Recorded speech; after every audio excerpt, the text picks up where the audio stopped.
Pronto, pode começar. Então, meu som, meu áudio, vamos dar testando. Então, gente, boa noite a todos que se fazem presentes. Vamos iniciar o nosso terceiro webinar, que é organizado pelo grupo de estudos de Edu, coordenado pela professora Rosa Avelberg. Hoje nós vamos ter a palestra Voltar-se para si e para os outros, tramas da arte na educação, com a professora Miriam Celeste e o professor Fábio Rodrigues. Esse webinar vai ser mediado pelo professor Leonardo Charrel e pela professora Ana Tudela Souza, a quem eu passo a palavra para apresentar os palestrantes. Então, muito boa noite a todos. É com muito gosto que estou aqui convosco, para este terceiro webinar. E eu estava a refletir um bocadinho sobre quando é que nos cruzamos e cheguei à conclusão que eu creio que conheci o Fábio no mesmo ano em que conheci o Leonardo Charrel, que foi em 2009, um congresso que houve em Barcelona. E na altura o Fábio também já tinha estado em Beja, eu percebi-me agora, onde eu também estive, mas não nos cruzámos nessa altura. Com a Teresa, e, portanto foi lá que trocámos assim as primeiras palavras. Eu estava a iniciar o meu doutoramento ainda dentro da área da didática, especificamente da didática das artes visuais, e então fiquei muito fascinada com a tese de doutoramento do Fábio, com uma perspectiva pós-modernista sobre a didática das artes visuais. E eu passo a apresentar. Nós também fazemos parte da mesma rede, que é a N-Rede, do, com com o José Paiva, do Porto, que organizou. Então eu descobri aqui, a partir dessa biografia, que é assim, uma biografia mais curtinha, do mesmo grupo em que nós estamos, que eu vou apresentar o Fábio, que é Fábio Rodrigues, professor associado na Universidade Regional do Cariri, URCA, que tem, portanto, estágio pós-doutoral na Escola de Belas Artes da Universidade Federal de Minas Gerais, 2017, doutor em artes visuais pela Universidade de Sevilha, em 2007, portanto, quando nós nos encontramos em 2009, ainda era recente, e mestre em educação pela Universidade Federal de Pernambuco, 1999.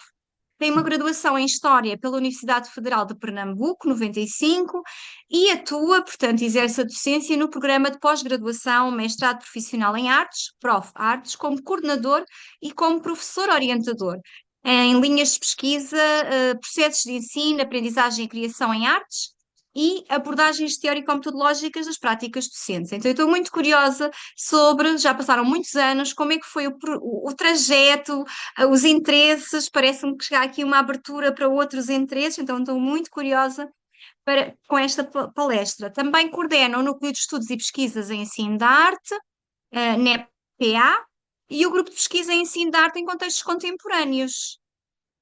Então passo a palavra ao professor Fábio Rodrigues. É uma honra estar aqui convosco hoje.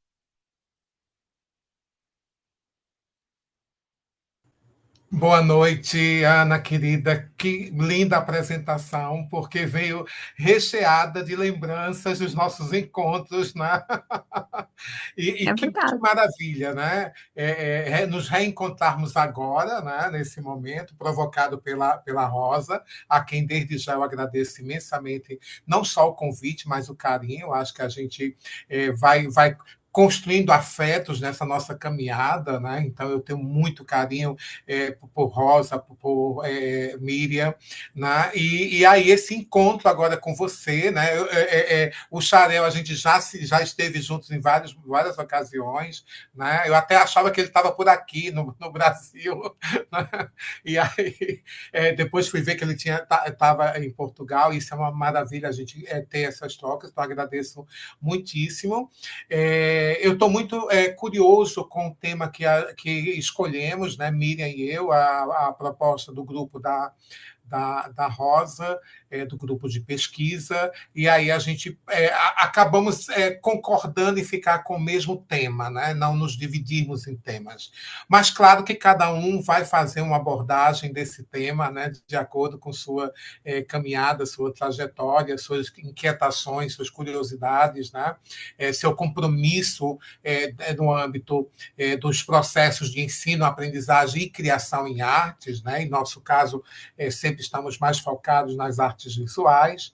E eu, particularmente, preparei uma abordagem dentro de umas questões que vêm já a partir do meu pós-doutoramento, né? No estágio pós-doutoral, eu fui refletir bastante sobre o que nos ocorre, né? O que é que nos provoca, como a gente vai mudando, né, nesses encontros, como a gente vai mudando na universidade, como a gente vai mudando no grupo de pesquisa, né, como tanta coisa nos afeta, né, e vai nos constituindo como pessoas, né, e também como profissionais. E claro que isso tem muito a ver com a relação estabelecida com o outro ou com os outros, né, já que o nosso tema está no plural. Né? Então, eu fui pensar isso a partir de uma perspectiva que eu venho trazendo, que é de uma recognição, né? Porque entendo que a nossa cognição, a cognição do século XX, né? Ou seja, o que nos formou nesse século XX, a gente está se deparando com uma perda significativa do que é o sentido humano, o que é ser humano, né? Pós o século XX, o que é ser humano pós século XX, né? A arte vem nos alertando há muito tempo para essas questões, né? Ou seja, os artistas inquietos, né, e atentos a essas questões vem nos alertando. E aí eu vou também buscando perceber como é que nós nos socializamos ao... Fica mudo. Professor Fábio, por favor, seu microfone ficou mudo, desculpa. E agora, tá bem? Agora sim. Perdão, espero não Posso ter pedir? perdido muito. Não, só um minutinho. Posso pedir só para você abaixar um pouquinho mais a câmera para a gente ver o seu rosto? A gente está vendo só os seus olhos. Isso, E a obrigada. luz está bem? Tá Ou você quer que ótima, melhore? Está bem? tá Ótimo. ótima, Tá. obrigada. Eu que agradeço. E aí o que vai me inquietando também é que os modelos de socialização, né, como nós vamos, os espaços públicos que vamos ocupando, os espaços privados que vamos ocupando, como esses espaços vão também colaborando para que a gente chegue ao século XXI bastante, como é que eu posso dizer, é como se nós tivéssemos perdido o sentido de realidade, né? Porque passamos a ocupar o espaço virtual, o território da virtualidade, como realidade. Ali é onde está a realidade. Fora o que está ali não existe. Né? Então, eu também venho com essa questão. E, por último, eu vou tratar da nossa reinvenção humana, como nos reinventamos como humanos para tentarmos superar exatamente esse estado atual, onde não sabemos mais com que estamos lidando, porque nós estamos provocados, né, a uma noção de humano como o sujeito a serviço das redes sociais, o sujeito a serviço dos interesses, né, de empresas que não aparecem, porque estão todas, né, por trás das redes sociais, e que você está a serviço disso. E se você não atender, você não pertence ao mundo, você está excluído. E claro que isso vai ter conexões com a questão do etarismo, o envelhecimento não é mais, né, um processo que se espera que ocorra e que a gente chegue a ele, mas sim é algo que incomoda e que precisa ser eliminado, porque existe um ideal de beleza, um ideal de corpo, um ideal de apresentação do humano, né? Hoje, não só no Brasil, mas no contexto mundial, estamos enfrentando, né? E a ascensão da extrema-direita, né? Porque tudo isso é, de fato, provocado pelo projeto da extrema-direita de dominação. E não é uma dominação aqui no Brasil, é uma dominação mundial. Né? A extrema... Desculpe.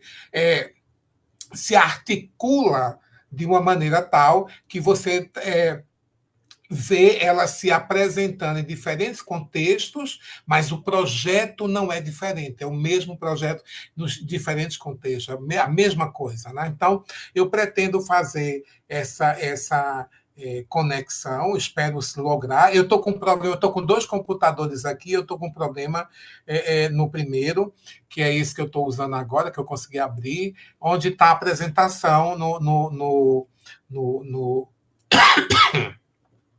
e eu não estou conseguindo compartilhar. Vou ver se eu consigo agora compartilhar essa apresentação, porque eu tenho umas imagens que eu acho importante trazê-las para referenciar, né, os artistas que eu vou buscando para, a partir deles, né, elaborar, organizar melhor meu pensamento, né, e vou também, para não ocupar, até porque o nosso tempo é curtinho, não ocupar muito o nosso tempo, dividir bem, tanto eu e Miriam, mas ter a participação das pessoas que estão aqui conosco hoje, né? Então, tentar que chegue, né, o mais próximo possível das pessoas o que eu trouxe, mas sem criar um peso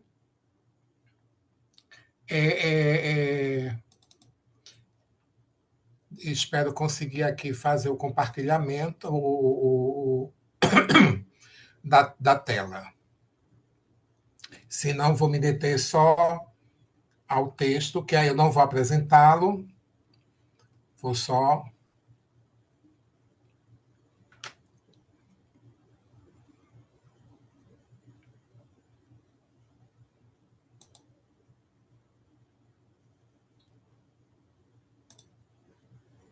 Só um instante, que tá. Eu tô abrindo aqui a apresentação, o PDF, e eu trago uma imagem, eu vou falar logo, porque eu fico preocupado com o tempo que a gente tem, e eu vou falar logo. Eu abro o meu pensamento trazendo uma imagem, que é, na verdade, uma fotopintura, né, de uma capa da revista Elle, que traz uma representação do Milton Nascimento, feito por um artista, um jovem artista mineiro, Gustavo Nazareno. Por ser uma representação, então ele aproxima-se, né, o máximo da questão do Milton Nascimento enquanto uma pessoa negra, né, uma pessoa que pertence, né, a essa grande população de negros do nosso país, aqui do Brasil, e ele faz isso dentro da estética que ele trabalha, ele aproxima-se do referencial do candomblé. Ele é um jovem que vem do candomblé, é um jovem que aprendeu a desenhar e a pintar dentro do candomblé, e ele traz as referências do candomblé para a sua prática artística. E aí, então, ele já é bastante conhecido, ele tem transitado no Brasil e fora, ele teve uma exposição simultânea em Londres e em São Paulo, e desde que eu conheci, me encantei bastante com o trabalho do Gustavo Nazareno. Eu estou falando, adiantando, porque o texto a apresentação aqui está abrindo e eu estou adiantando. Então, a partir dessa imagem, que é a imagem que eu chamo imagem epígrafe, né? A partir dessa imagem, eu já começo a provocar o nosso referencial, né? O que nós aprendemos como arte, o que nós aprendemos, né, como artista, quem é o artista que nós aprendemos a reconhecer e o que esse artista faz que nós também aprendemos a reconhecer. Né? Nossa cognição, ou seja, nossa inteligência, ela foi, né, tecida a partir de referenciais da arte que eram referenciais brancos, né? De um entendimento que artista era artista branco, né? E que artista não pintaria ou representaria, né? Aspectos ou características ou dimensões das culturas africanas e afro-brasileiras. Foi assim que a gente foi educado, eu fui educado dessa forma, né? E hoje nós temos um conjunto de artistas, né, que não são poucos, é um número muito significativo de artistas que estão ocupando os espaços, né, os espaços legitimadores da arte e da condição do artista, trazendo, então, outras expressões, outras possibilidades de compreensão, né, da inteligência, né, dos povos que aqui chegaram em condições desumanas, como todos nós sabemos, porque escravidão nunca foi, né, algo bom. Escravidão é uma destruição do humano, né? Então, chegam aqui nessa condição. E hoje nós temos a possibilidade de ver, né, de ir a uma exposição e encontrar artistas, né, que estão trazendo outras interpretações, né, contemporâneas, a partir da prática artística, contemporâneas do que é o outro, né, na perspectiva da arte contemporânea. Quem é esse outro, né, que nós podemos falar? Não mais o outro que nós idealizamos, mas o outro real. Quem é esse outro? Né? Então, vem sendo uma... Oi? Oi, oi, oi, oi, oi. Só sua imagem que está congelada, mas seu áudio está seguindo. Ah, o áudio segue? Eita, tá congelado aqui para mim. Eu pensei que estava tudo congelado. Então, o Gustavo Nazareno, esse jovem artista, né, vem com uma série de pinturas. Ele tem um trabalho, abriu aqui para mim. Ele tem uma série de pinturas que ele retrata desde uma perspectiva, inclusive, da moda, de uma perspectiva mais voguiana, né, da moda. Né? Ele traz essas representações de orixás, representações de pombagiras, né? Porque é o universo qual ele foi crescendo e passando a fazer parte. Há uma coisa muito estranha ainda para mim aceitar essa ideia de que do autodidata. Né? Então, quando é apresentado como autodidata. Não importa, né, o que faz, o que importa é essa noção de que não tem uma formação acadêmica, como ainda é tão forte para a gente, né? Essa ideia de uma formação acadêmica. Eu preciso de colocar o artista, né, dentro da academia. Né? É necessário que isso aconteça, né?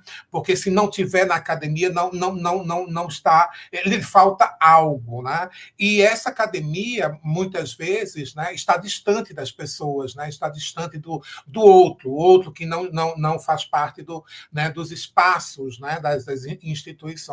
Então, a gente vai ver no trabalho do Gustavo Nazareno, na pintura e no carvão, porque tem um trabalho com carvão que é impressionante, né, o realismo que ele traz em ambas as técnicas, né, ou expressões que ele traz, e que, infelizmente, né, é situado nesse lugar do autodidata. Né? Eu ainda acho essa ideia de autodidata extremamente de eliminação do outro. O outro não pode ser artista porque ele é um artista menor, ou artista que falta algo porque ele não cursou, né, uma universidade. E nem todo mundo que cursou a universidade cursou arte. Né? E nem todo mundo que se fez artista porque cursou arte. Né? Existem diferentes artistas. Então, nós vamos ter aí e aí eu parto dele exatamente para a gente entender, fazer esse exercício de entender esse outro que está dizendo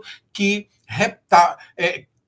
trazendo representações também, né, de sua cultura, de sua realidade, de sua experiência, né, no âmbito da arte, que por muito tempo a gente esteve, né, sem essas presenças, eram muito pontuais, e hoje você tem um conjunto, como foi o caso da exposição dos Brasis, né, que é uma exposição, no meu entendimento, que melhor, né, caracterizou, né, melhor expressou esse pensamento, né, esse pensamento de artistas não brancos, né, de artistas negros e negras de nosso país. Eu acho que agora vai dar certo. Eu estou hiper nervoso porque eu estou tentando compartilhar e eu não vejo o compartilhamento. Não sei se já chega para vocês. Parece que está carregando, Já professor. está, Agora já sim. está. Chegou, né? Pronto.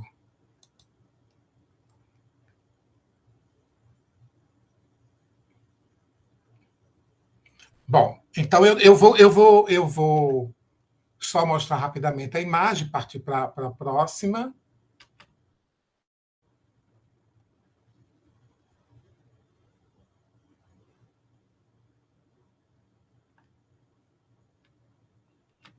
Essa é a imagem que eu estava me referindo, ela é a capa da revista Ele, né?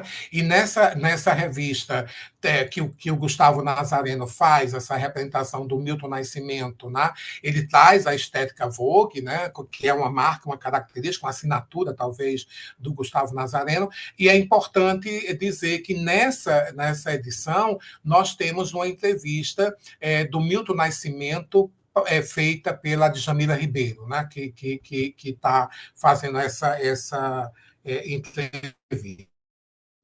E aí eu trago aqui mais uma das pinturas do Gustavo Nazareno, aqui uma representação de algum, né? Como vocês observem, bastante fashion, né? É uma das características do Gustavo Nazareno. E aqui nós temos Bará, que é uma série de desenhos a carvão, belíssimo. Eu tive a oportunidade de ver essa exposição chamada Bará, toda dentro, né, do pensamento afro-brasileiro, né, do candomblé, e eu tive a oportunidade de ver essa exposição aqui. Por isso que eu estou trazendo o Gustavo Nazareno para pensar, e aqui eu estou citando a Miriam, né, porque me encanto com alguns momentos de sua escrita, quando ela diz imagens movendo o pensar. E eu creio que é exatamente isso que nós estamos hoje aqui nos dispondo, que é imagens que podem mover o nosso pensar para a gente entender exatamente a forma como nossa cognição foi, né, tecida, foi trabalhada, né, ela não nos permite aceitar a prática artística do Gustavo Nazareno, porque tudo que vem da cultura africana afro-brasileira nós fomos educados a rejeitar, a negar, né, a se manter distante, né? Então, hoje nós temos esse artista e outros, e por isso eu estou trazendo essa ideia de uma recognição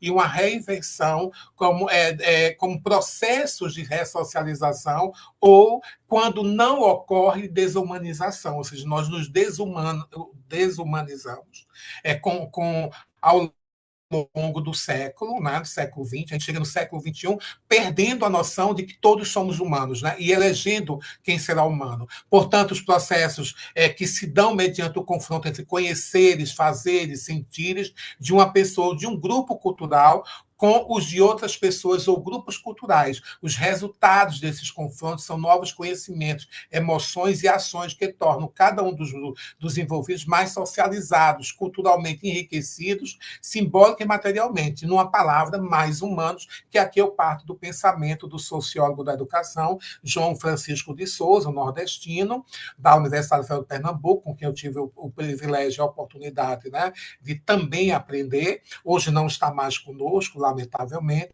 mas sempre foi uma pessoa, a partir do pensamento de Paulo Freire, sempre foi uma pessoa que olhou, né, para a humanização do humano, como nos tornamos cada vez mais humanos. E aí eu trago também aqui essa pintura, e eu faço trago essa pintura porque é uma pintura que está homenageando, né, o manto tupinambá, que, como nós sabemos, na verdade, sabemos há pouquíssimo tempo, né, dos mais de 300 anos que o manto tupinambá foi retirado do Brasil, né, estava exposto na Dinamarca, e quantos povos indígenas, e os tupinambás em especial, vinham, né, reivindicando o retorno do manto para o Brasil. Tivemos o retorno, né, mas isso nos mostra o quanto esse outros é visto ainda como sendo o exótico, como sendo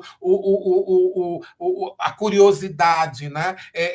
O atrativo, o sujeito da vitrine, botar as pessoas, né, na vitrine. Então, como a arte vem, como os artistas, né, estão, os indígenas que vão criando uma prática artística, vão expondo, ocupando espaço, vêm tratando de suas de questões que poderiam ter sido, né, há bastante tempo, referência, né, para a nossa educação, como é o caso do Mundo do Cu, que acreditam e defendem e vivenciam uma educação do corpo, uma educação do espírito, uma educação da alma, algo que nós, infelizmente, não temos essa noção, essa percepção, porque o nosso processo de socialização nas instituições e na escola, em particular, foi de separar tudo. Tudo foi separado, né? E eles entendem o sujeito em sua totalidade, os indígenas em sua totalidade, quanto isso seria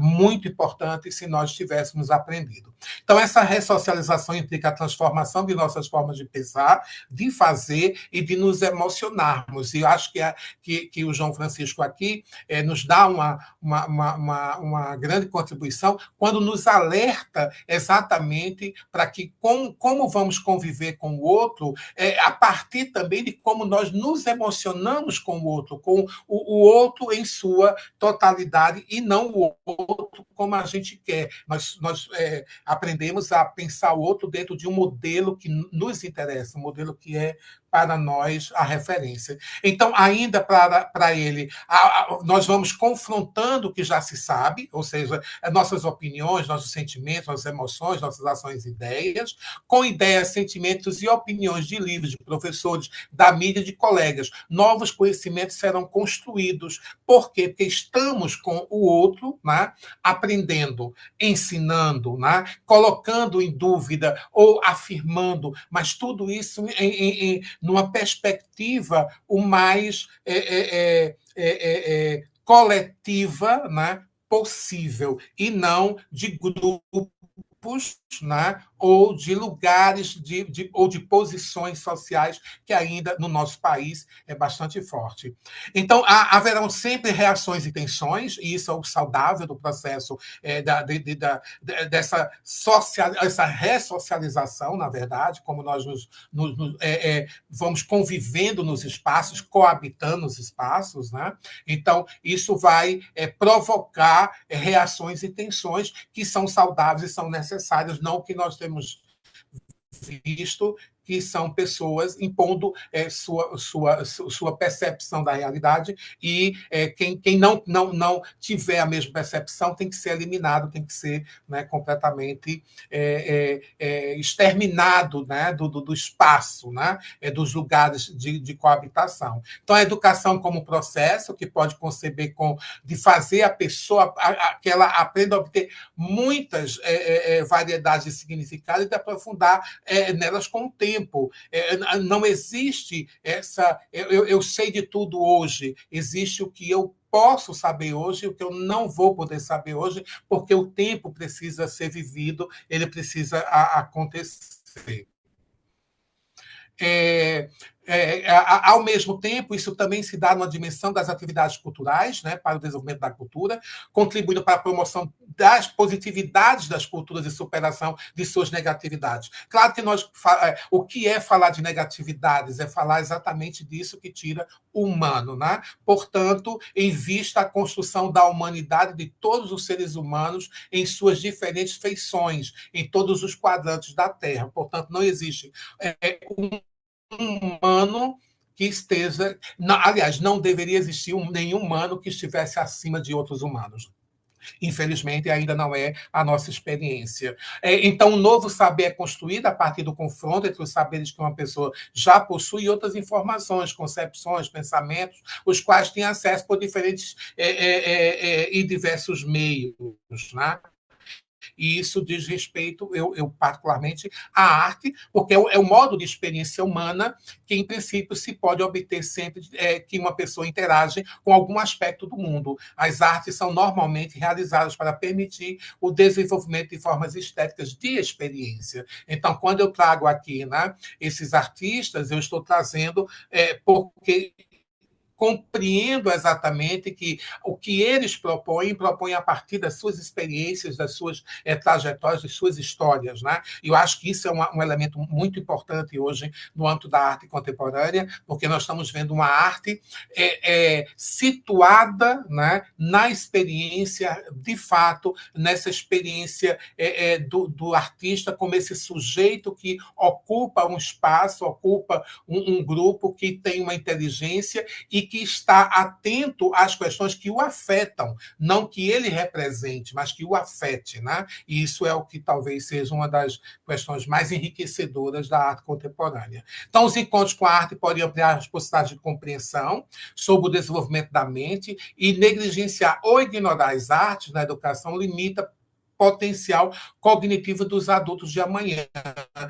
E aí eu sempre digo, não existe o amanhã, existe o ontem e o hoje. E é no hoje que a gente precisa de uma recognição, porque o amanhã será o resultado do que nos foi ensinado hoje, do que a gente aprendeu hoje, do que a gente passou a acreditar hoje. E aqui eu trago uma instalação da Castiel Vitorino, né?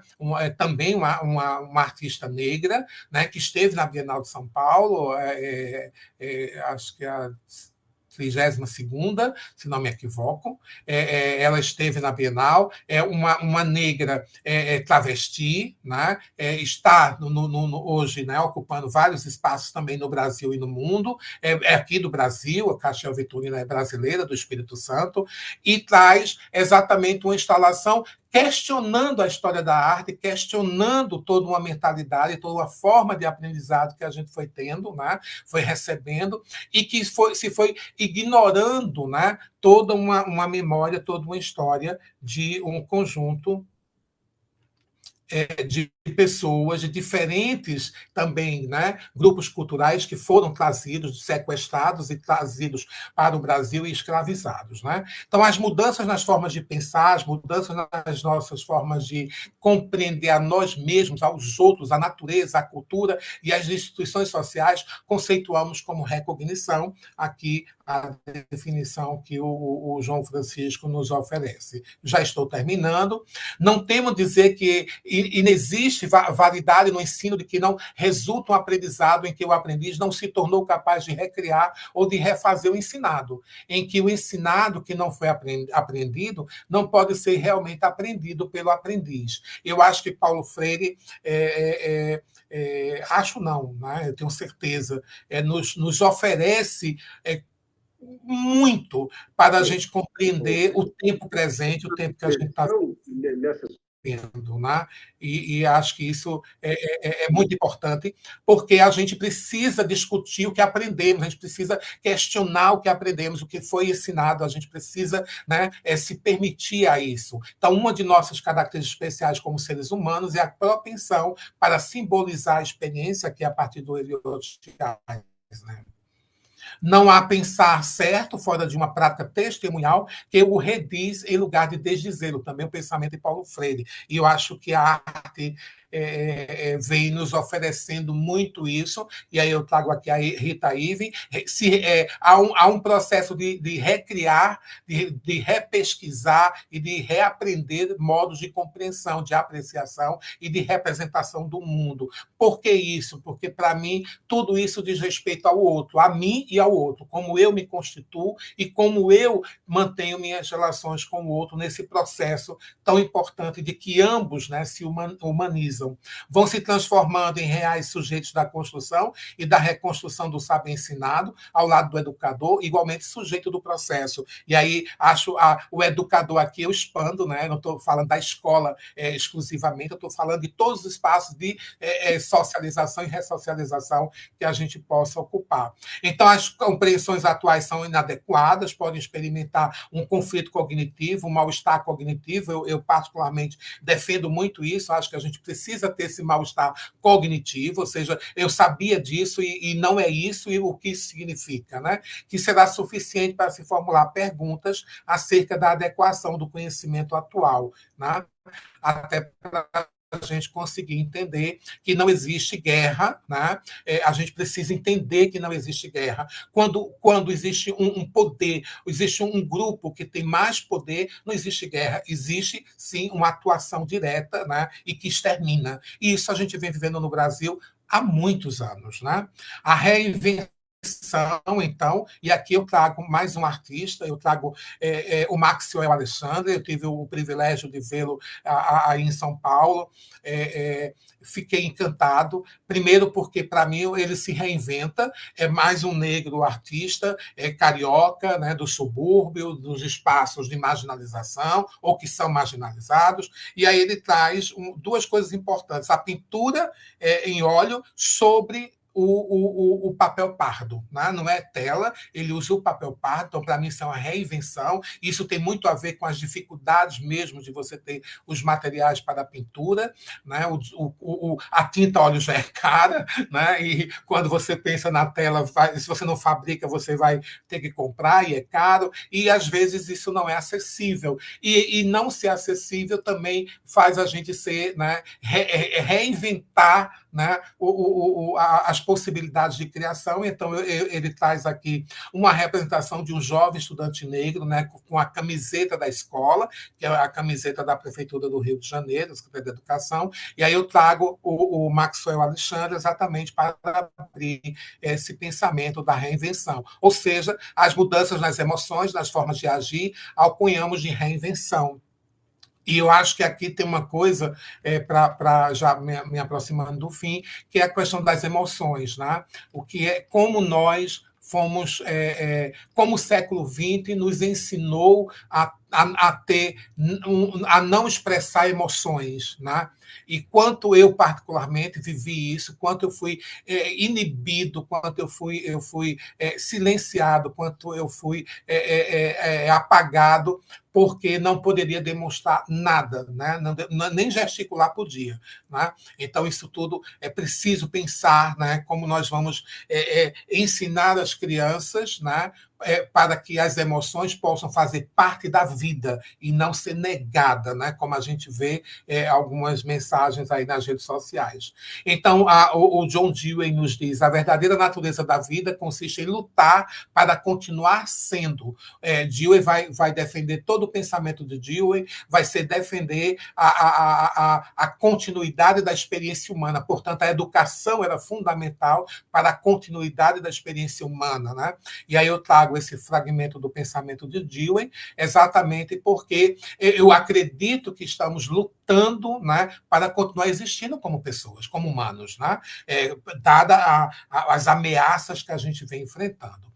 Posto que esta continuação só pode assegurar por constantes renovações, a vida é um processo de autorrenovação. O que a nutrição e a reprodução são para a vida fisiológica, a educação é para a vida social, né? E eu até iria bem mais longe, de fato, para a existência, né? Quando observamos o mundo com um marco de referência estético, interagimos com formas que fazem possível essas experiências, estou aqui citando Asner, o que significa que estamos permanentemente nos refazendo, produzindo-nos, construindo-nos, né? E eu acho que isso é João Francisco. Eu acho que isso é o que eu venho pensando, né? Eu chego para os meus alunos, meus estudantes, as pessoas com quem eu convivo, e estou sempre insistindo para que a gente não seja a Gabriela. Eu nasci assim, eu cresci assim, eu vou morrer assim, né? Nós não somos isso, nós somos permanentemente mudança, né? O humano é mudança, mas essa mudança não pode ser só minha, ela tem que ser também minha, junto com os nossos pares, as pessoas com quem convivemos. Portanto, a educação tem sentido porque o mundo não é necessariamente isto ou aquilo, porque os seres humanos são tão projetos quanto podem ter projetos para o mundo. Como humanos, nos reinventamos, porque mulheres e homens aprenderam que é aprendendo que se fazem, se refazem, porque mulheres e homens se puderam assumir como seres capazes de saber que sabem, de saber o que não sabem. E isso para mim, a síntese, né, do pensamento do Paulo Freire. E aqui, para encerrar, o pensamento de João Francisco, pensamos que a busca da humanidade do ser humano provoca sucessivas necessidades de mudanças em nossas ações, emoções e pensamentos. E essas mudanças conformam processos e experiências de ressocialização. Eu tenho estado muito. Tem duas coisas que me apavoram ultimamente. Né? Eu tenho compartilhado isso com meus estudantes. Eu tenho muito medo da juventude atualmente, né? Dessa juventude que está sendo guiada pela extrema-direita. Né? Eu tenho muito medo, porque a história já nos mostrou, né, onde pode chegar. Né? E eu também tenho muito medo desse entendimento ainda, que é o século XX, né, a Guerra Fria, esse ideal de que um país é superior a outro país, uma cultura é superior a outra cultura, e que dá o direito, né, de dizer quem pode existir, quem não pode existir, ou se pode existir, só existe se for de determinados critérios. Né? Eu creio que nós estamos muito ameaçados, bastante ameaçados. Né? Portanto, a reinvenção exige do sujeito que reinventa uma abordagem crítica da prática e da experiência a ser reinventada. E foi isso que eu pensei compartilhar com vocês nessa noite, e peço desculpas pelo ter sido acelerado.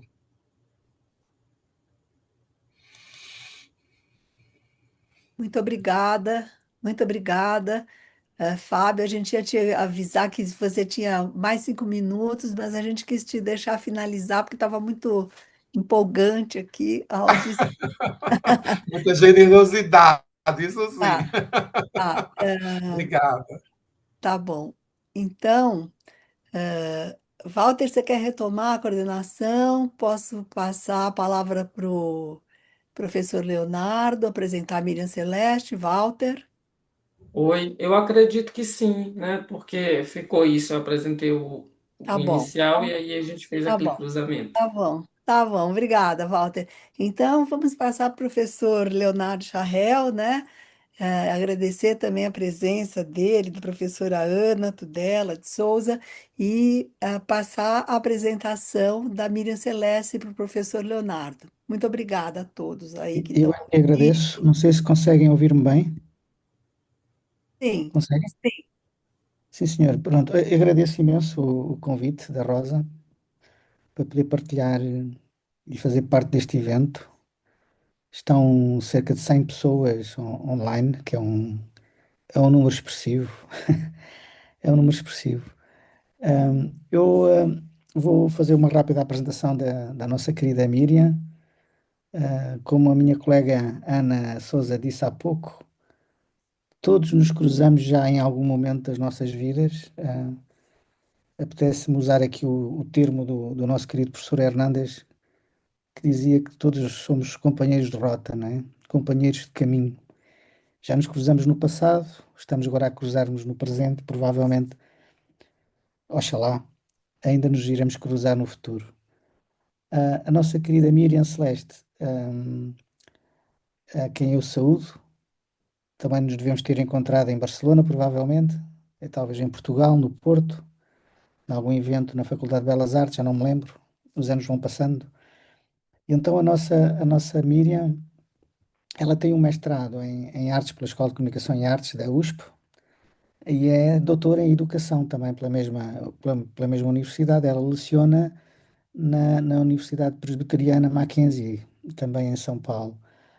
Tem enfim, uma produção muito grande. Penso que nos cruzamos no Brasil em algum evento da AMPAP, não sei se é em Porto Alegre, já não me lembro bem. Os anos vão passando e nós vamos ficando velhos e a memória às vezes não é tão boa como nós desejaríamos. Então a nossa querida professora Miriam, julgo, enfim, talvez seja um exagero, dizer que faz parte dos Sete Magníficos, não sei se serão os Sete Magníficos, para usar aqui uma designação cinematográfica de Hollywood. Mas é enfim, uma pessoa bastante estimada e respeitada no mundo da arte e educação, no Brasil, muito lida também em Portugal. E eu não iria alongar muito mais para nós termos tempo também para o debate, penso que é suficiente. Ela depois quiser dizer mais alguma coisa sobre ela, está à vontade. Penso que toda a gente conhece a Miriam. Vou-lhe dar a palavra para depois termos provavelmente alguns minutos para podermos debater os conteúdos muito interessantes da comunicação do Fábio e provavelmente da que vai ser a comunicação também da Miriam. Miriam, quer começar? Escutam Alô? bem? Oi, viva! Então, um Então, prazer enorme estar aqui e com companheiros de rota mesmo, né? A é, gente já esteve, acho que alguém falou aqui, não sei se foi a Flavinha, que talvez em Santa Maria a gente esteve no Mampap, talvez sim, também né? sim, Mas independente das presenças, nos lemos, né? claro. Então, há uma aproximação assim, entre nós nessas relações de trabalho e de nossos ideais como pessoas, né? Eu fiquei depois do Fábio, aí eu pensei, nossa, eu podia ter feito toda uma fala diferente agora. A vontade era fazer um desvio daquilo que eu tinha É sempre preparado. mais difícil ficar para o último, não é? É sempre Porque mais daí você difícil fala, porque puxa, mas ele falou achamos que tantas o coisas essencial já interessantes. foi dito. Mas que ele foi por um caminho e eu estou indo por um outro, né? E foi muito bom ouvi-lo. Quando você fala da emoção e da afetividade, um dos textos que eu poderia ter trazido também aqui, mas quero deixar, é de um livro pequenininho do Didi Huberman, que é Que Emoção, né? Primeira que emoção com exclamação, a segunda que emoção com interrogação. E ele fala que a emoção não diz eu. Eu acho tão forte isso, né? A emoção não diz eu, ela é sempre coletiva. Sempre tem um outro que nos faz essa relação de uma emoção, né? Que vem carregada de tristeza ou vem carregada de alegria, de excitação ou de morte. Vai depender que emoção é essa, mas ela é sempre coletiva, né? É bonita essa ideia, e a ideia da recognição é esse caminho mesmo, de uma perspectiva de reolhar o mundo e a si mesmo. Por isso, o tema de voltar-se a si, voltar-se para o outro, né, tem este caráter de um reolhar para essa aproximação, né? Quando imaginamos o título, eu acabei resolvendo, acho que até por uma simplificação, talvez, eu escrevi um texto que está nesse livro aqui, depois eu vou abrir o PowerPoint, mas é um livro sobre mediação cultural, que é um tema com o qual eu tenho trabalhado, e eu comecei a pensar neste trabalho olhando para como a gente desperta isso, ou como a gente tem tentado, ou eu tenho tentado, mas acho que mais do que eu, todos temos tentado chegar próximo dos nossos estudantes, né? Como é que eu trago isto de uma forma forte que faça mudanças, né? Como o Fábio, eu acho que a gente também tem uma juventude que vem vindo, às vezes, muito ligada à rede, muito ligada às questões de um conhecimento muito supérfluo. A busca que a gente tinha, antigamente nós íamos para a biblioteca encontrar os livros, hoje Você tudo se encontra e às vezes você encontra coisas que estão próximas por causa de um algoritmo que, na verdade, não é aquilo que é o melhor, né? Então, nesta ideia hoje, pensando nos alunos, eu acabei fazendo um pouco uma conversa aqui a partir desse texto que eu já tinha escrito e que eu voltei a ele para mostrar para vocês, né? Eu vou passar, eu ensaiei antes, viu, Fábio? Eu cheguei antes, consegui ensaiar. Vamos ver se o meu, se eu faço isso direitinho aqui. Vamos lá ver se eu consigo abrir. Vocês estão vendo, não? Partilhou? Não, eu não Ainda consigo não. ver Ainda vocês. não. Não? Então, peraí. Vou voltar para trás aqui.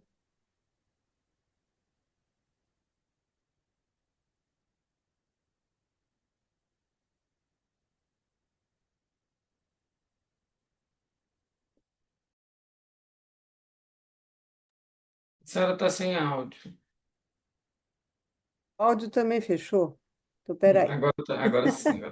Agora tem áudio. Peraí, deixa eu ver se eu consigo pôr aqui a minha imagem. Eu paro de ver vocês.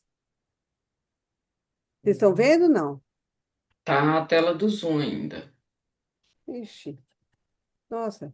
Então, peraí, deixa eu voltar para trás. Um minuto. Por que que não deu? Voltar para trás.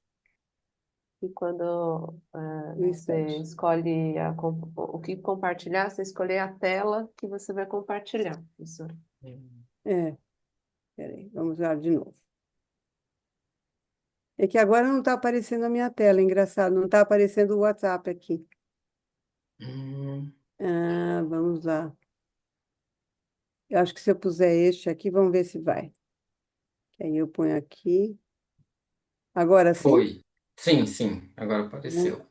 Então, agora apareceu. Isso, pronto. Agora deu. Então, eu convido vocês a conhecerem meu site. Na época da pandemia, em vez de escrever um livro com textos, eu resolvi pôr tudo num site. Então, é um convite também para continuar a conversa por lá. Mas esse é o livro que a gente publicou ano passado sobre mediação cultural. E dentro deste livro, ele está disponibilizado também no meu site, é só baixar, que é miriamceleste.com.br. Passei rapidinho. E eu escrevi esse texto, proposições mediadoras, intervenções e intravenções disruptivas. E aí eu fiz essa cartografia. Eu não sei se eu consigo mostrar, ela está aqui no papel. Eu fiz um pouco com imagens, e é sobre um pouco essa ideia de uma cartografia que eu fui tentando pensar como que eu tenho trabalhado também. Então, eu quis trazer na ideia de voltar-se para si e para os outros, na ideia de tramas na arte, da arte-educação, né, da arte na educação, queria trazer um pouco dessas tramas, desses tecidos, né? E aí eu vou trazendo um pouco essa ideia. Quando a gente fala de intervenções, é um texto interessante que a Rita Irving tem usado. Eu fiz uma entrevista com ela e, inclusive, pedi para ela conversar mais sobre esse termo, porque é muito interessante. Quando a gente faz uma intervenção pensando em nossos alunos, na verdade, também tem uma intervenção, né? Ela também vai para nós mesmos, então ela se volta para nós também, né? Então, andando por aqui, eu tenho duas obras aqui em destaque, a gente vai chegar nelas, mas eu tenho aqui a, a ideia do que é o Caminhando, da Lígia Clark, e aqui a gente tem a Carmela Gross, mas com uma intervenção que é minha. Então, para começar, esse voltar-se para si, provocar o sensível olhar corpo pensante, eu trago essa ideia da relação entre o aprendiz e o mestre, pensando o mestre que está do mesmo lado, né, como o mestre ignorante, do mesmo lado do aluno, e não em oposição a ele, porque ambos são ignorantes, né? Nessa relação, eles provocam também a criação docente, né? É porque a gente está pensando junto com o aluno e pensando no aluno, que a gente vai pensar modos, né, de recognição ou modos de trazer imagens. Quando eu comecei a trabalhar, eu criei a ideia de um sensível olhar pensante, porque a gente olhava muito o olho mesmo, o olhar, né? Lembramos daquela obra do Novaes, né, do olhar. Era um foco da gente perceber que nosso olhar estava minado pelas nossas próprias histórias, né? Como diz o Boff, eh, todo ponto de vista é a vista de um ponto, então ela está minada por nós mesmos, né? E percebia também, e que ainda percebo hoje, esse olhar estrangeiro, né? Acho que Fábio tocou nisso quando traz essa ideia de uma visão extremamente idealizada do que é do outro, né? E que na época também, lá pensando na nossa história brasileira, quando a gente tinha um barroco vibrante aqui, de repente vem uma academia francesa, né, que mostra uma outra forma de trabalhar. E aí a representação figurativa vem de uma maneira forte, muito forte. E essa percepção sensível, cognitiva, recognitiva, ela vai exigir de nós uma outra relação. E eu trago a Virginia Castrup, que também fala muito bem sobre recognição, é uma autora que eu gosto muito. Ela fala que a atenção que busca é transmutada numa atenção que encontra, que acolhe elementos opacos e afetivos que nos habitavam num plano pré-egóico ou pré-reflexivo. Essa segunda qualidade da atenção caracteriza uma concentração aberta, destituída de intencionalidade de foco. Quando a gente faz pesquisa, a gente está, às vezes, muito centrado na atenção que busca, né? Olhamos com foco, mas ela tá transmutando essa atenção para aquela que encontra, aquela que consegue perceber coisas que estavam lá escondidas para ela, né? Estavam apagadas, não estavam visíveis. E como que a gente pode fazer isto, né? Como que a gente fura este olhar fechado para encontrar também um olhar que se reveste do corpo e que traz um modo de olhar para a vida. Nesse sentido, eu queria trazer uma experiência vivida com os alunos. A gente fez uma pesquisa ano passado, quer dizer, desde 2019 começamos, e que era a formação docente com em artes e culturas, né? Fizemos isso com um grupo maravilhoso, envolvendo 24 universidades, com professores de arte em cursos de pedagogia. E a Daniela Schneider, de Rio Grande, a Federal do Rio Grande, é que trouxe uma ideia de uma proposição que chamava Percurso Sentido. A ideia era caminhar no mesmo trajeto que a gente faz todo dia, mas cada dia com um sentido à tona.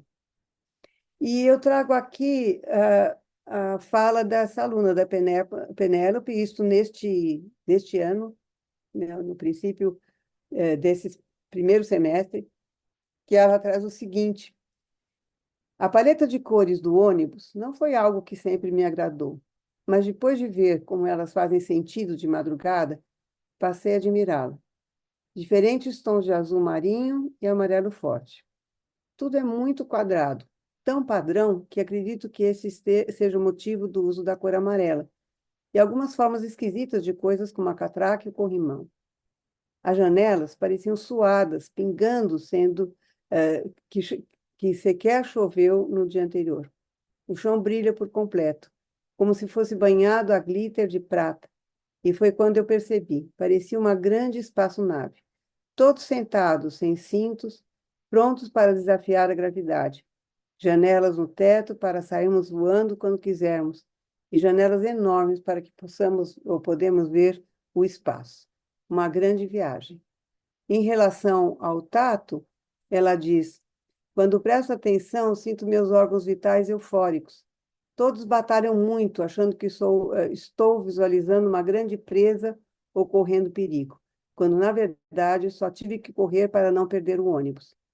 Quase o tempo todo eu sentia em meus dedos o tecido da mochila, já que a seguro como se fosse uma parte de mim. Sinto a paz imensa que carrego pressionando meu peito e um enorme peso em meus ombros. Estou com uma mochila farta. Quanto mais presto atenção, mais tudo parece imundo.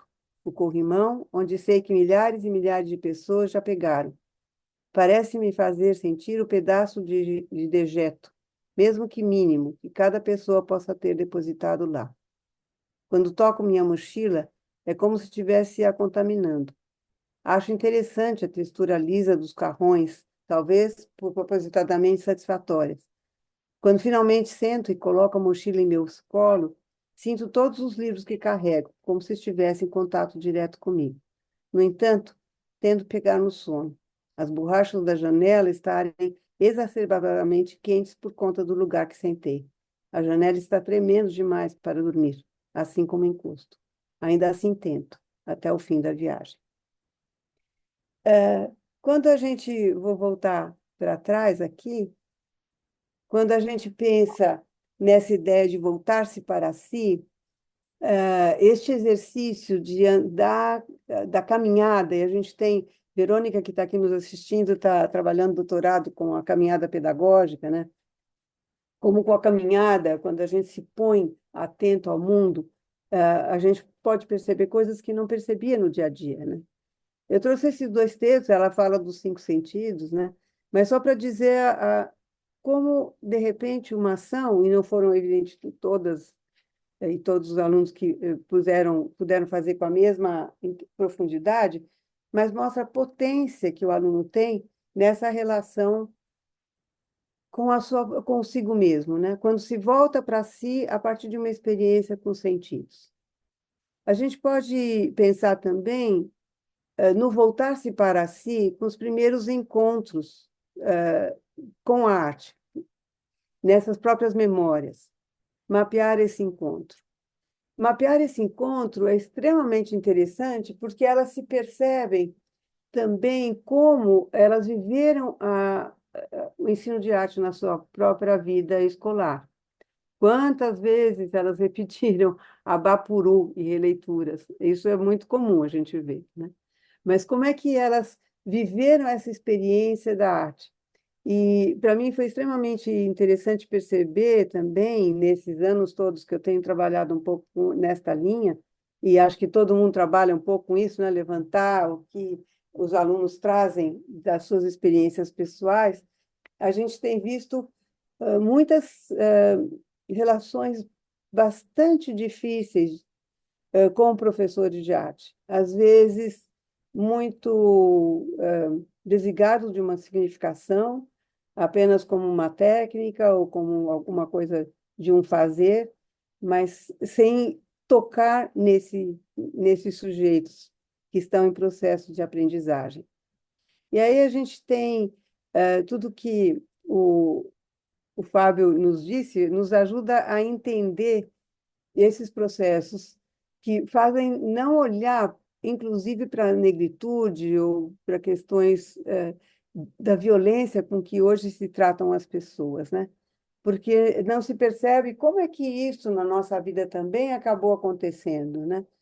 Quais são os modos como a gente viu arte, viu vida, viu a cultura.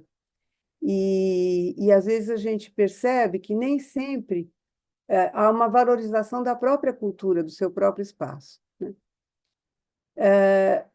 Este é um jogo que eu faço, ele parte da ideia de caixinhas, onde a gente guarda algumas coisas que trazem memórias. Isso é baseado numa mesa de bisbilhos da Renata Americano.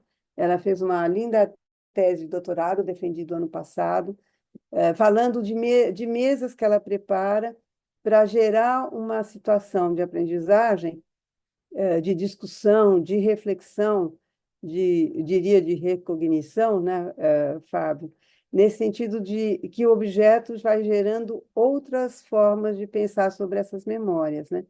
Então, aqui a gente tem esse lúdico, né, que aparece, os brinquedos, ou as memórias que vêm para imaginar. E aí, como as caixas são todas escondidas, elas abrem e vão descobrindo as coisas que estão lá e trazendo referências, e a partir dessas referências elas começam a contar de si e da sua experiência com arte, né?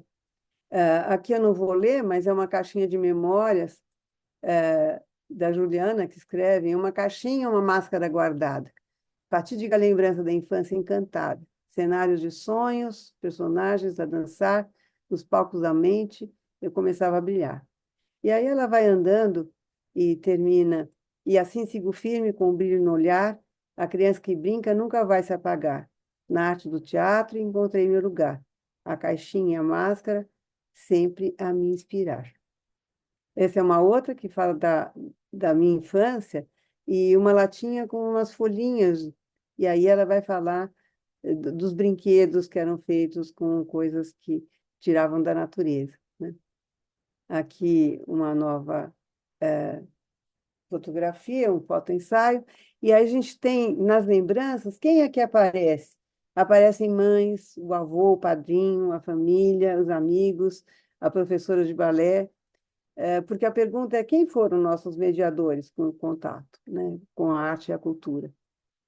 Para perceber que cada uma, enquanto professora, terá também uma mediadora, né? E isso eu acho que é um ponto importante dentro do curso da pedagogia, delas perceberem como que elas tiveram esse contato. E algumas se percebem muito distantes e percebendo que na sua infância ou mesmo na adolescência não tiveram contato maior e positivo em relação à arte. Para Pierre Didier, a palavra arte não é um conceito, é uma coleção de exemplos, diferente para cada um. Eu gosto muito dessa ideia do Thierry Didier, que está num texto, Revista de Artes Visuais, em Porto Alegre, 5 reflexões sobre o julgamento estético, está no final do texto. Ele fala essa ideia da arte não é um conceito, é uma coleção de exemplos.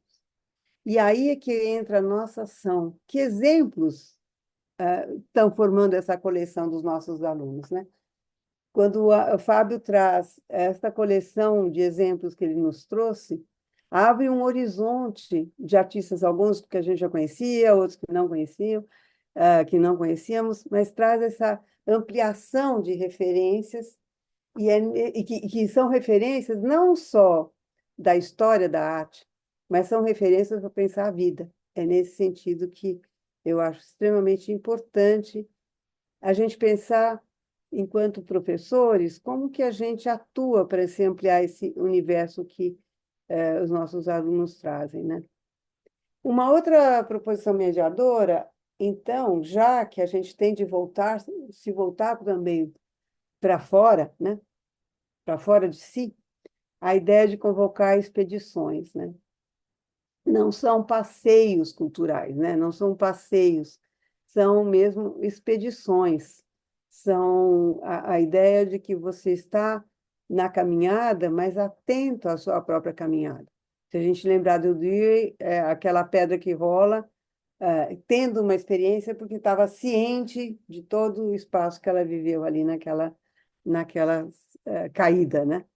Então, voltar-se para fora de si é um aspecto extremamente importante para um aprendizado também na perspectiva do outro, da cultura, mas que volta para si também, né?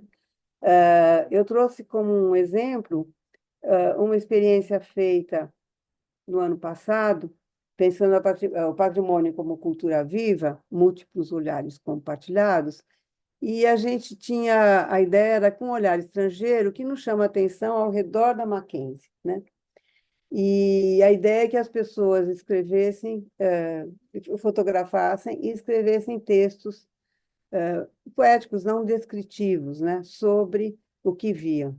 Isso formou um grande Padlet, né, com muitas ideias do que viam, com um modo de olhar para o patrimônio e para o que é, como Lília Amaral fala, do patrimoniável, né? Aquilo que não é patrimônio da humanidade, nem de uma cidade, mas é o patrimônio para você. Pode ser uma coisa patrimoniável, né? Então, da relíquia ao relicário é o nome de uma exposição que esteve lá no MAM, né, com o Vergara. É um pouco essa ideia, aquilo que para você é importante. Então, foi muito interessante trabalhar com os alunos sobre esta perspectiva. Esse é um projeto, a Débora Cardoso estava aqui com a gente também, acho que Larissa, uma aluna que também estava aqui com a gente, é de um projeto que a gente tem feito no Mackenzie, que se chama Ambiências Educadoras. Justamente a ideia é sair da escola, da faculdade e olhar o mundo fora, mas a volta deste mundo, depois dessa pesquisa, é também preparar um material para ir para a escola, na educação infantil, ou às vezes no ensino no EJA, ou nos primeiros anos, e propor uma ação poética na escola a partir desse ambiente que é fora. Neste ano, a gente foi ao Caminhos do Mar, a gente desceu a Serra do Mar com a turma para também viver um aspecto mais ligado à natureza neste ano. Esse era um patrimônio ligado mais à cidade, né? Se a gente vai nesse caminho, o que a gente está querendo muito fazer é trabalhar com a estesia, né? Esse provocar a estesia, estar entre muitos provocando essa estesia, né? Nesse sentido, cada vez mais tem usado a palavra e da experiência estésica para gerar um pouco de ruído em cima da palavra estética, né? Diz o Rancière que o termo aesthesis designa um modo de experiência a partir do qual, há 2 séculos, reconhecemos como pertencentes à arte coisas muito diversas em suas técnicas de produção e em sua destinação. Não se trata da recepção das obras de arte, trata-se do tecido de experiência sensível no seio do qual são produzidas. Está no livro A Estese, Cenas do Regime Estético da Arte, e o Rancière traz essa ideia, então, da estese dentro de uma ideia de uma experiência sensível, de uma percepção sensível, né? Que é justamente a contrária à ideia de anestesia, né? Por isso se usa estesia como palavra. A estética acabou indo muito para um campo da filosofia ou da leitura de imagem, da crítica de arte, e também, em termos hoje mais atuais, é entendida como estética muito ligada a procedimentos de beleza do corpo, né? Deste corpo idealizado, que quase é imposto, né? Como disse Fábio, gostei muito de ouvir que a própria velhice, né?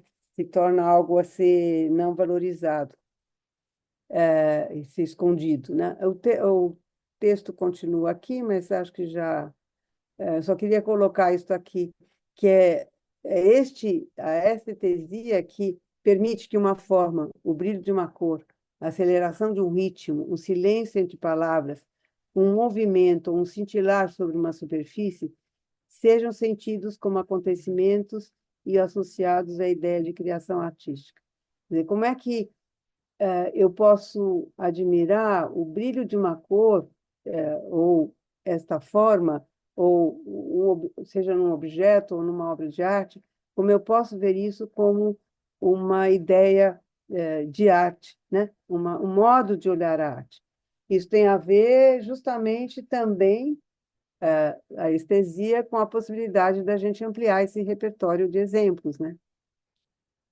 E aí, voltamos para o outro. Como é que eu mexo com o outro, né? E aí eu tenho algumas formas tentando chegar neles, né? Nessa relação. O Arthur Danto tem um texto muito interessante, que são 3 maneiras de pensar sobre arte. Então, ele diz que o museu é visto como um lugar onde adquirir conhecimento, e conhecimento, conforme observei antes, é de 2 tipos. Um dos tipos consiste no conhecimento da arte como tal, que efetivamente trata as obras de arte como objetos, como uma organização interna, não diferente daquela de um complexo molecular. Nós estamos falando aqui de um tratamento das obras de arte como objetos, e aí a gente tem toda a questão da história da arte aqui está colocada. O outro conhecimento da arte é como um produto cultural, de modo que visitamos o museu com o objetivo de ver como a arte de diferentes culturas se relaciona com aqueles cuja maneira de viver essas culturas definiam ou definem a arte.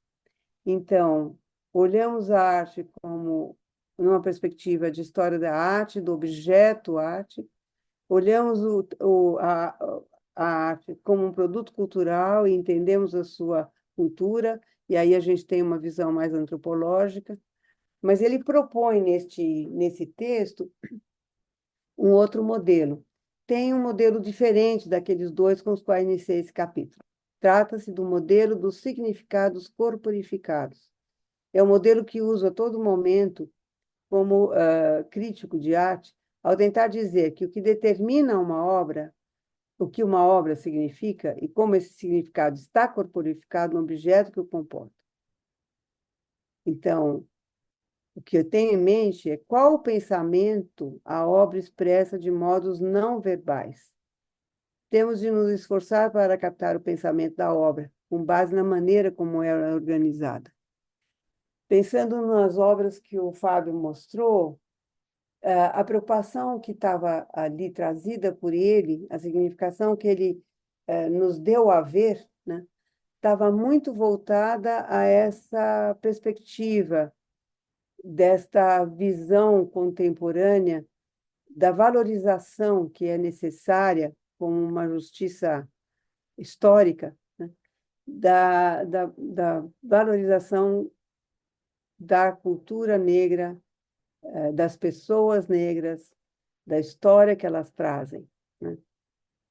Gustavo Nazareno, acho que eu vi uma outra obra dele numa exposição no Sesc, que era fantástica também, é quase um quadro barroco, e o que está lá é um negro naquele planejamento, né? Então, nós não estamos olhando só o objeto da arte, mas como aquilo corporifica ideias, né? Eu gostaria muito que o Danto continuasse o texto, porque ele termina e a gente tem vontade de continuar conversando com ele, porque eu acho que esses significados corporificados estão na obra e dependem também do que nós trazemos para dentro desta obra, para nós mesmos, né? Como é que a gente vai trazer esses significados corporificados no nosso próprio corpo? Um outro aspecto para que a gente possa pensar nessa corporificação de significados é o que eu chamo de objetos propositores. Como é que eu levo como é que eu proponho um encontro com a obra de um modo diferente, né? Esse é um jogo, eu não sei se o Pio está aí, mas o Pio o Pio Santana é desses professores idealistas e lutadores, batalhadores, está sempre presente. Esse é um jogo que ele inventou há muito tempo, faz parte do mestrado dele, em que você jogava os dados e você podia verificar qual era a linguagem que você utilizava, o procedimento, né, se era fotografia, instalação, assemblagem, o que a gente vê nesse icosaedro, ou que material seria usado, qual é o tema que seria usado, qual é o suporte que seria usado.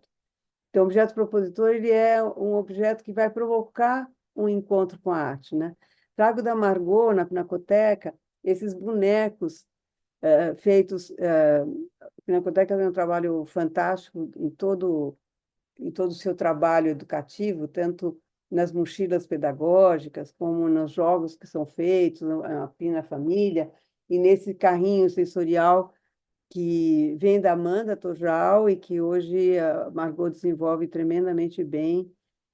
E esses bonecos são a presença viva daquelas outras bonecas ali do quadro aquelas figuras do quadro da Tarsila, né? E todos os materiais que tanto a Pinacoteca como tantas exposições têm feito, tem esse sentido de gerar para além da exposição, né? Então, quando a gente pensa um objeto propositor que recebe esse nome por conta até da Lígia, né, do Caminhando, que ela propõe também uma ação que tem nós, né? A obra não está lá fechada, a obra está enquanto a gente executa, enquanto a gente está ali cortando aquela fita de Moebius, né? Esses objetos eles servem para dar continuidade na exposição ou depois da exposição. Ou eu trago para a escola aquele espaço que eu visitei no projeto de ambiências, por exemplo. Como eu trago para a escola aquela experiência vivida num campo fora da escola, num território fora da escola, né? Uma outra perspectiva do voltar-se para o outro é a curadoria educativa e a nutrição estética, que eu tenho chamado. A curadoria educativa foi um termo criado por Vergara numa reunião da ANPAP há muito tempo, está num texto, num livro mais recente, e traz essa ideia de uma curadoria que não é uma obra, né? Mas como eu trabalho com a ideia também de uma análise mais comparativa, de uma análise que, ao propor uma perspectiva não apenas dual, mas pode ser ampla, como aqui um quadro, um dos grandes quadros do Warburg, né, que colocava essas imagens em confronto para pensar várias coisas. Então, e quando ele fazia isso, em 1930, por volta daí, ele trabalhava com as fotografias e também com jornais da época. Então, não era alguma coisa que ficava no passado, mas trazia isto para a realidade presente, né? Naqueles tempos de 1930, na Alemanha, e depois o Instituto Warburg hoje está em Londres, né? Então, quando eu penso na curadoria educativa, o que eu trago, né? De novo, e eu quero me referendar ao Fábio, porque assim a gente vai estabelecendo uma conversa, né, Fábio? Como você também soube escolher as imagens para nos fazer pensar e seguir o teu caminho de pensamento e com isso também nos transformarmos, né? Também fazemos um espaço de pensamento para nós mesmos, né? Voltando para nós mesmos. E a ideia de nutrição estética, ela também é uma ideia que vem no sentido de ampliar os exemplos, pensando naquela fala do Thierry Didier, né? Como é que eu amplio essas referências? E essas referências, essa ideia de análises comparativas, elas são muito interessantes, estão também nos museus, né? Essas duas obras estão na Pinacoteca, e a da direita é de Nilson Baniwa, né? O Voyeur. A partir de uma fotografia ou da gravura, a gente ficou muito em cima para olhar se era a gravura que ele tinha também retirado ou se era uma foto. Embora eu vi numa das legendas, eu vi foto. Preciso voltar na Pinacoteca para olhar como está lá. Mas aqui a gente tem aquela de 1822, então, uma obra muito preocupada na descrição, né, do que acontecia no mundo indígena, com aquele todo o exotismo que era levado para a Europa, nessas grandes livros de gravuras, e aqui o Baniwa trazendo essa ideia atual, né, do voyeur, olhando para esta com os seus celulares, né? Quantas coisas a gente poderia dizer dessas duas imagens que estão juntas na Pinacoteca e que fazem a gente pensar sobre essas relações também de uma nutrição estética que não pode ficar só nos nossos velhos conhecidos europeus e americanos, né? Mas que traga também toda a força indígena, não só no passado, mas também no presente. E aí a gente tem o Denilson como, na última Bienal, as obras dele foram fantásticas, né? Jair Elisabel, tantos outros, a Ariana Patachó, a Isana Patachó, tantos artistas que vêm, assim como os artistas negros que também precisam encontrar um caminho, encontrar não, eles já encontraram esse caminho, estão na luta para que isso se torne cada vez mais presente como um pensamento mesmo, né? O Fábio me citou com as imagens que movem o pensar, e é esse sentido que a gente leva. Então, Miriam, estou eu queria terminando, saber. Ah, tá bom. é o último slide. Então, aqui a gente volta para esta ideia de voltar-se para si, né, para todos, para o outro, e termino com a obra da Carmela Gross, que está entre uma escola, o EMEI Gabriel Prestes, que é uma escola extremamente interessante, e a Chácara Arani, que faz parte do Museu da Cidade. E o que ela busca trazer é esta relação, né? E o nome é Escada Escola, não é museu escola, é a escada que é a escola. E aí eu fiquei imaginando que tem só essa ideia, não sei se vai funcionar aqui. Eu inventei aqui com um aluno que me ajudou a fazer essa escada escola voando, né, para ser este lugar de encontro da escola com a vida. Eu espero não ter me alongado muito, estava olhando o relógio aqui para dar conta, Bom, foi bom mas mesmo. por um caminho um pouco diferente, acho que a gente estabeleceu algumas relações. Muito Não, obrigada pela oportunidade, de estar aqui, Rosa, o grupo, Aline, Walter, Pedro e Leonardo e a Ana também por essa companhia. tá bom.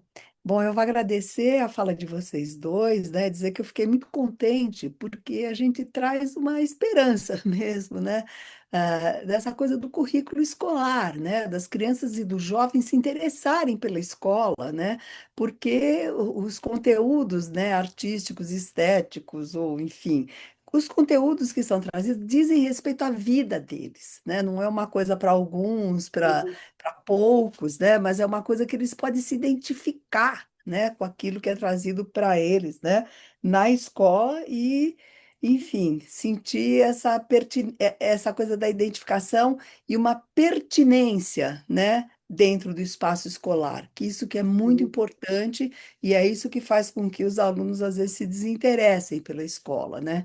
Então, tanto a sua fala, Miriam, como a fala do Fábio, né? Traz esse alento, né, para a gente que trabalha, né, na questão de orientação de formação de professores, de formação de pedagogos e de desenho curricular também, né, no apoio ao uhum, desenho curricular. Então, agora eu vou passar inicialmente a fala para o professor Leonardo e para a professora Ana fazerem algumas questões, se eles tiverem para vocês dois, né?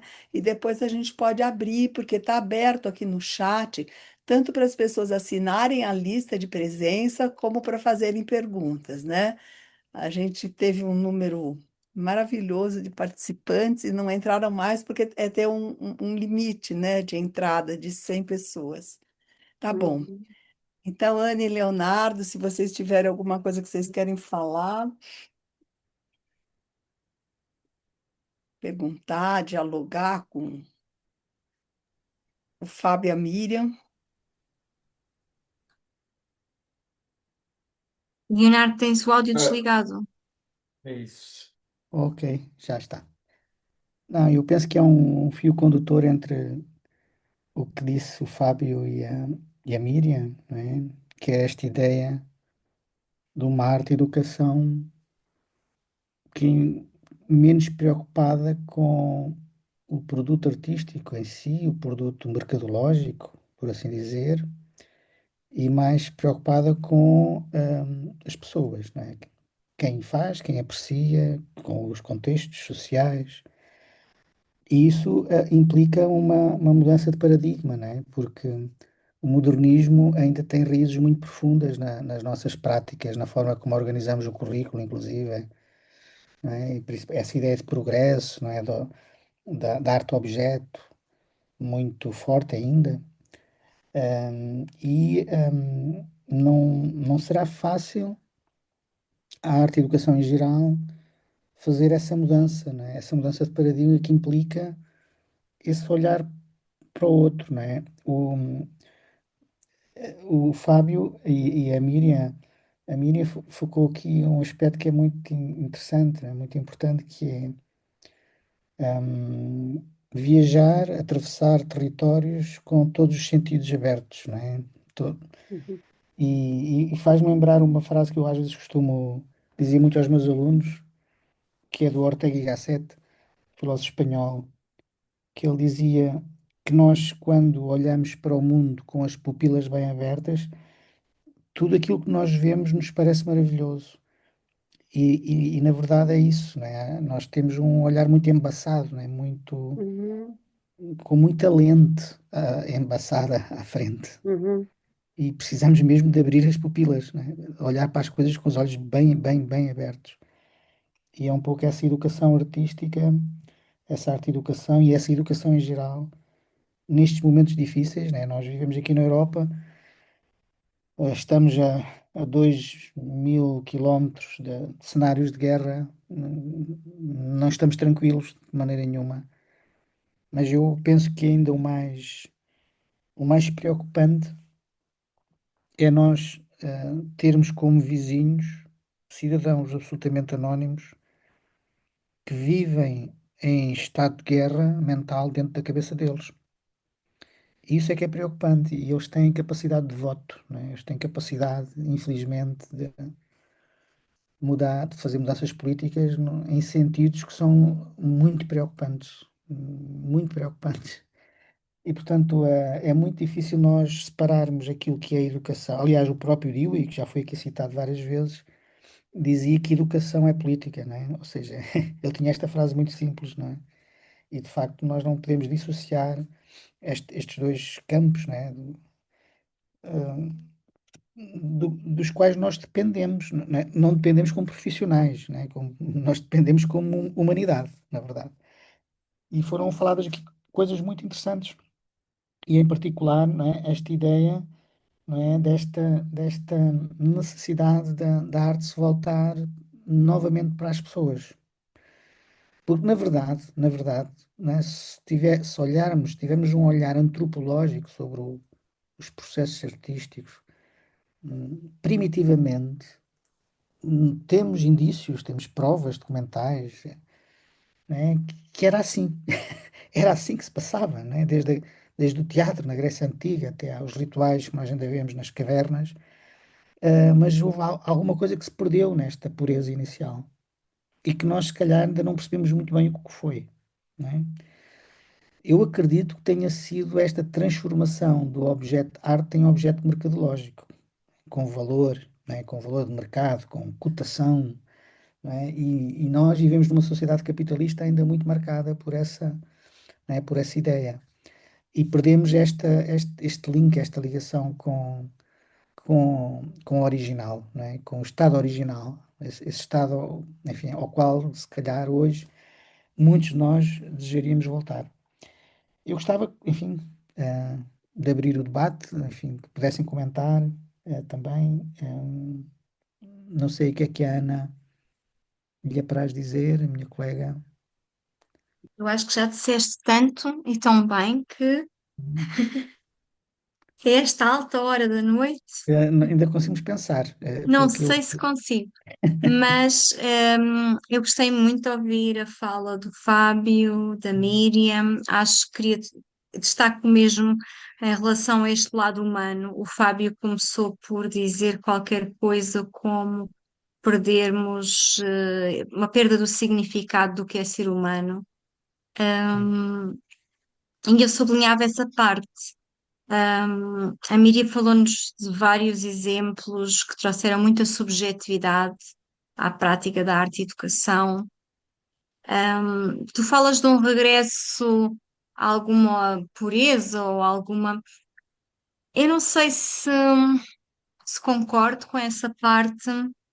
Eu considero, no Porto, onde estive agora no encontro, falou-se no desencantamento, como uma forma de tirar essas lentes ou seja, de deixarmos ter uma perspectiva das macronarrativas, em que, bem, isto já está falado há muitas décadas, mas foi isso que ficou-me essa ideia do desencantamento.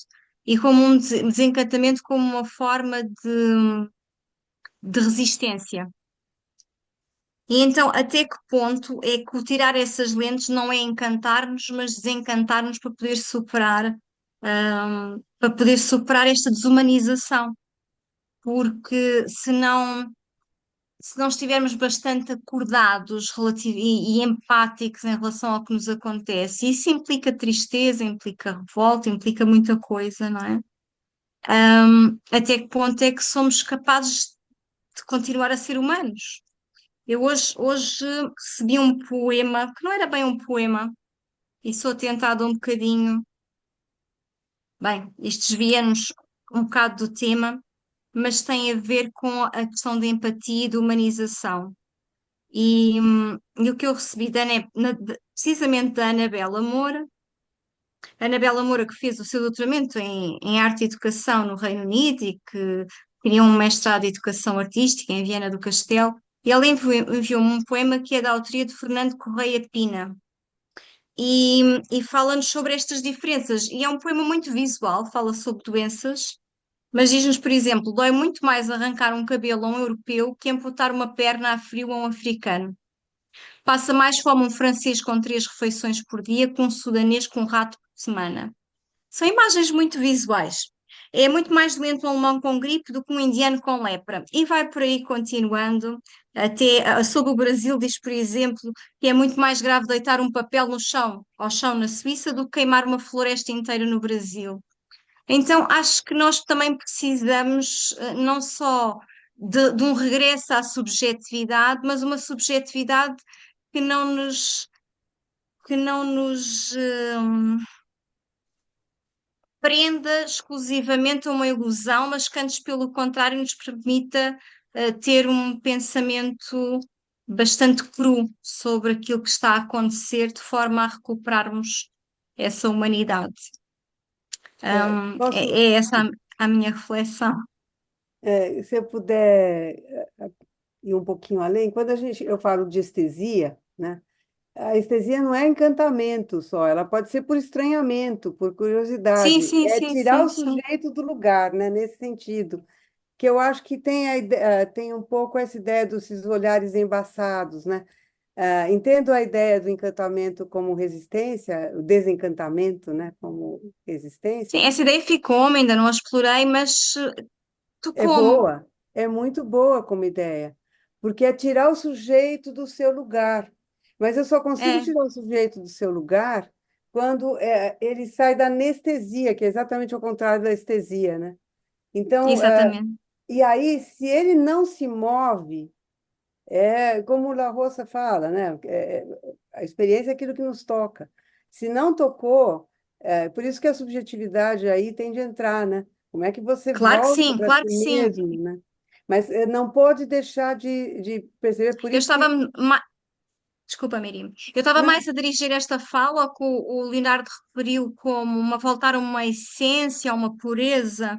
Eu não sei se isso é possível sequer, ou se isso é uma construção que nós fizemos, de como é que uma nostalgia de algo que talvez nunca aconteceu. Eu acho que nós precisamos de voltar a sentir, mas com todos os sentidos, ou seja, não, essas lentes têm que ser desembaçadas, mas permitindo-nos também sentir a dor do outro, desenvolver empatia e não simplesmente, hum, ou seja, a bondade é algo que se cultiva, mas também com a consciência e com a dor. Isto aqui na minha perspectiva. Muito bom. Bom, foi bom. São O temas Fábio com... estava ali com muitas expressões, não sei se quer. E eu lembro-me da Miriam em 2016, uhum, na Faculdade de Belas Artes, isso. num final de dia, que eu fui ver a hora e era entre as 21 e as 23, aquelas falas. E lembro-me da Miriam Uhum. cantar e de te me ter tocado com essa mediação, uma fala que foi muito presente, não foi? Portanto, saiu daquele registro de oratória e que houve uma canção que nos moveu e que nos tocou. E só queria lembrar isso também e agradecer, que foi um momento muito bonito. Me lembro disso, sim, Ana. Tá bom. Aqui no chat, gente, a gente tem algumas perguntas ou não. Eu também queria Rosa, lembrar. eu queria fazer um apontamentozinho, pode ser? Sim, querido, pode, lógico, lógico. Que eu Porque fiquei, fiquei só- tocado, né, pela intervenção do Leonardo e também da Ana, né, e eu gostaria, eu vou fazer uma provocação, porque tem estado, né, nos meus escritos, eu tenho feito esse exercício de escrever sobre, e eu tenho anunciado uma outra arte-educação, entende? O que eu estou chamando de uma arte-educação dissidente.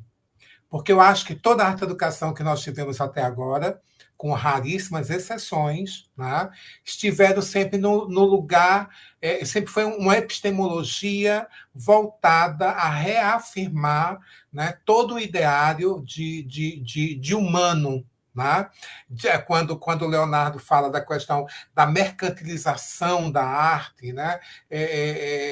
Isso foi tratado. A arte-educação não se isolou disso, ela fez parte disso, né? Ela também esteve à frente. Então, eu acho que estamos num tempo, num momento de ruptura com a arte-educação, que está comprometida com um discurso hegemônico, com um discurso dominante, e ela existe, ela não é uma ilusão nossa, né? Ela de fato existe. Né? Mas construir essa dissidência parte exatamente não do lugar de sofrimento do outro, mas do lugar do meu sofrimento. Eu preciso sentir a dor, minha dor. Né? Eu sou uma pessoa que carrego na minha história de vida e na minha existência, né, a dor de pertencer a uma população que, no meu país, é uma população, e que a extrema-direita se ocupa cada vez mais disso, né, de demonstrar todo um interesse em eliminar essa população. Né? Então, essa dor, ela é minha. E ela tem que me guiar, ela tem que me orientar, ela tem que me favorecer a ter um projeto, como diz Paulo Freire, ter um projeto de mundo. Porque no mundo que eu nasci, que eu fui educado, não tem lugar para mim, nunca teve lugar para mim. Né? Quando a Miriam recuperou a questão da velhice, né? Eu venho vivendo isso. Eu estou vivendo isso. A minha velhice é diferente da velhice do outro. Por quê? Porque a minha não é considerada, sob hipótese alguma.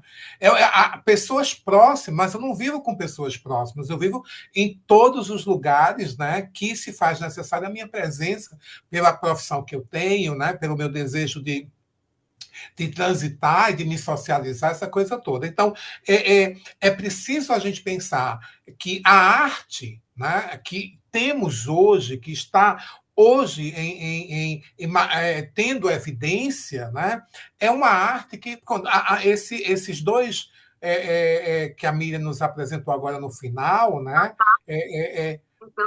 para mim foram.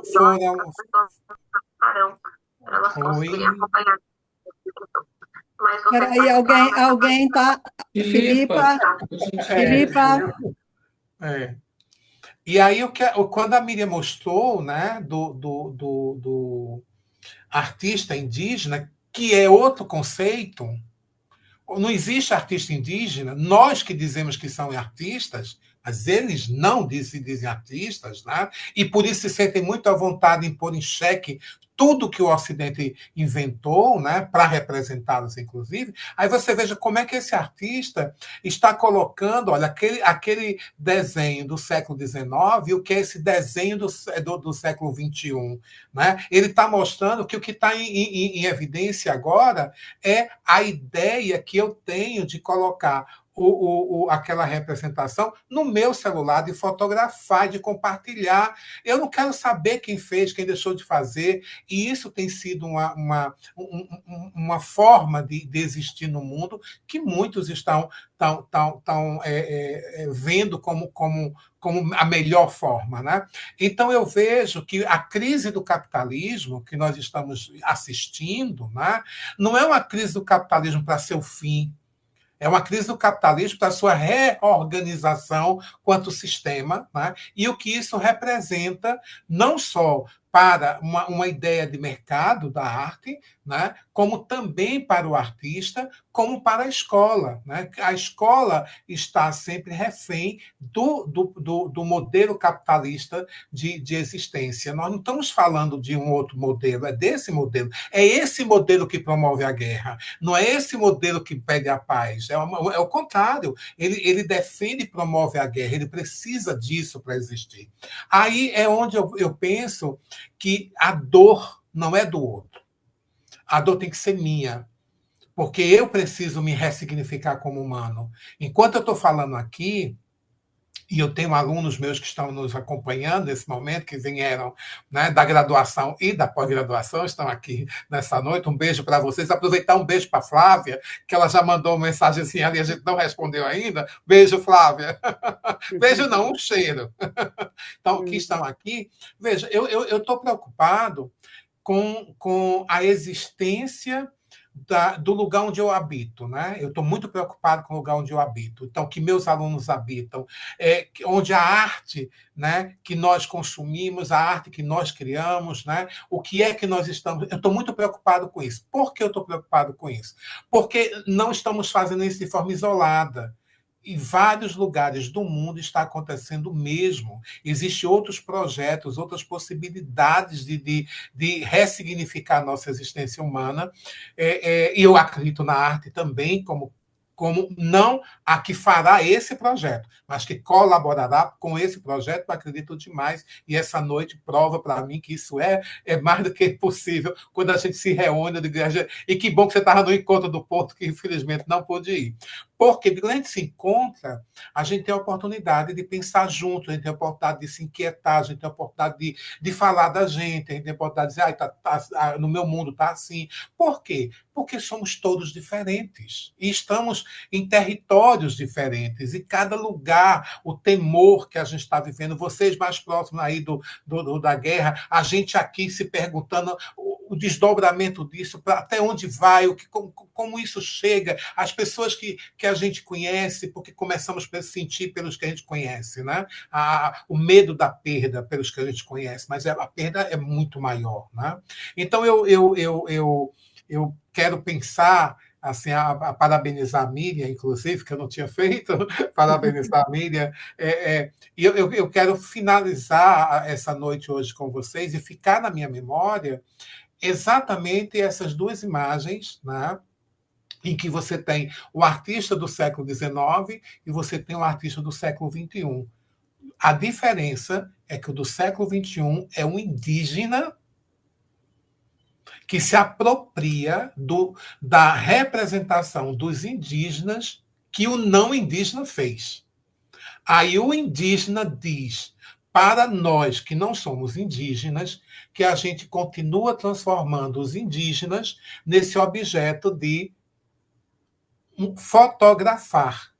A gente fotografa, está na vitrine para a gente fazer alguma coisa que não sabemos o que é. Enquanto isso, os indígenas continuam sendo exterminados. Os indígenas continuam sem seus territórios. A elite, no caso do Brasil, né? A elite brasileira, política brasileira, fazendo de tudo para impedir que os indígenas tenham seus territórios legítimos, né? Que o Brasil pertence aos indígenas. Então, eu quero ficar com essa imagem por algum tempo, porque, para mim, ela soma com minha dor, né? Que pertence a uma população que vive também dessa forma no meu país, que as pessoas entendem, de políticos às pessoas na rua, que nós não temos o direito a existir. Esses meus apontamentos. Obrigada. Bem, obrigada, muito bom, muito boa fala também, Fábio.